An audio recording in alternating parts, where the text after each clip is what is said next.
केवल एक वाक्य इन्होंने कहा ईमानदारों लोगों पर कार्रवाई हो रही है, कट्टर ईमानदारों पे। लालू प्रसाद 4 बार कन्विक्टेड है, ईमानदार है लालू प्रसाद यादव।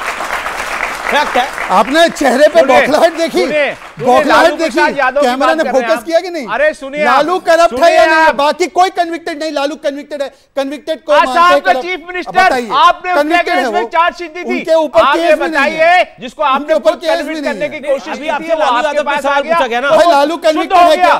लालू कन्विक्टेड है, 4 बार कन्विक्टेड है लालू, कन्विक्टेड है।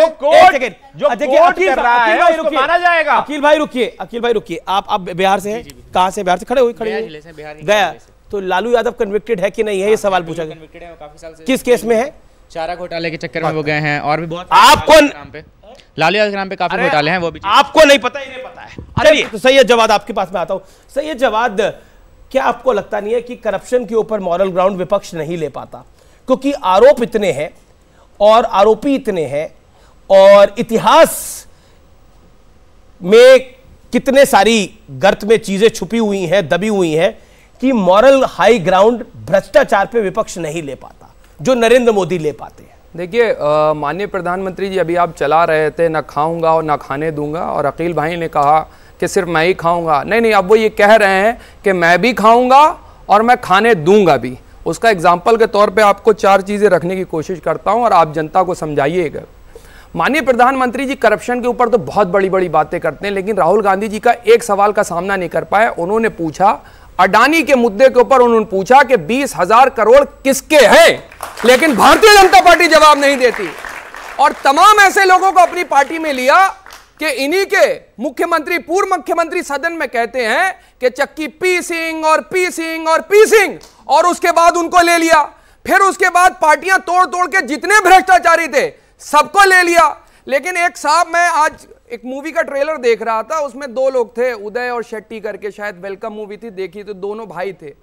तो उनका एक साथी खड़ा होता है, वो हर जगह उचकाने के लिए खड़ा करते हैं कि मेरी एक टांग नकली है, मैं हॉकी का बहुत बड़ा चैंपियन था, उसके बाद मजनू भाई ने मेरी एक टांग तोड़ दी, लेकिन आदमी बहुत अच्छे हैं, मुझको हॉस्पिटल दे गए, खर्चा भी दिया। लेकिन कुछ देर बाद देखते हैं वो आदमी भागने लगता है। तो उन्होंने कहा कि हमने रखा हुआ आदमी इसीलिए था कि मजनू भाई का जो है बीच में फीडबैक देता रहे। तो ईडी, सीबीआई, इनकम टैक्स चुन चुन के उनके पास जा रही, जो इंडिया का अलायंस है। अब देखिए,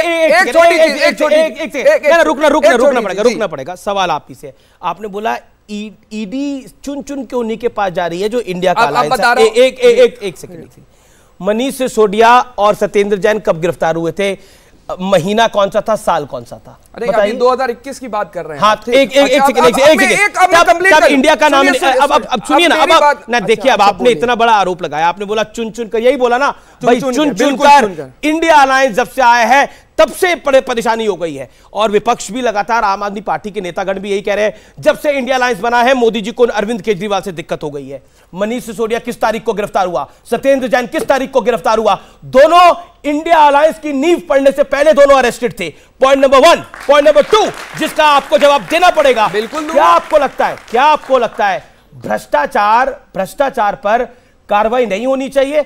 अब तो ये हुमा कुरैशी नाम की एक एक्ट्रेस है, छोटी मोटी है, बड़ी है, मैं उस पर कमेंट नहीं करना चाहता। रणबीर कपूर एक एक्टर है, श्रद्धा कपूर एक एक्टर है, इन सबको भी ईडी के संबंध गए हैं। ये तो किसी इंडिया अलायंस में नहीं है। भाई ईडी तो काम कर रही है, अगर ये गलत काम करेंगे तो इनके पास भी नोटिस आएगा।